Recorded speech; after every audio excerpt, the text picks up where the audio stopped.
अस्सलाम वालेकुम। आप देख रहे हैं के न्यूज चैनल। खबर शामिल करते हैं साहीवाल से। हमारे नुमाइंदे अली हसन कुसूरी की रिपोर्ट के मुताबिक साहीवाल मौजा मोहम्मदपुर के करीब आबादी सैयावाली के रिहायशी 5 बच्चों की मां गरीब बेवह फातिमा बीबी का हालिया शदीद बारिशों की वजह से मकान गिर गया, जिसकी वजह से तमाम अहले खाना शदीद मुश्किलात का शिकार हो चुके हैं। इस किस्म की सूरत हाल की तरफ तवज्जो दिलाते हुए अहले खाना ने वजीर आला पंजाब कमिश्नर एहसन वहीद से माली इमदाद की अपील की है।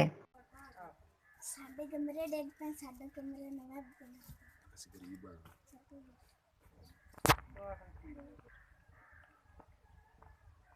सारी मदद हो जाए। साढ़े कमरे डिग पे छोटे छोटे बाहर दोबारा शेके सांत ला जाए जिदे ला जाने लोग गल्लां बनींदे ने। इस तरह साड़ी इमदाद की जाए, हुकूमत साड़ी इमदाद करे। मेरे 2 कमरे हैं डिग पे, मेरे को गुंजाइश नहीं, मैंने हुकूमत इमदाद चाहिए, मैंने बना के दे दो।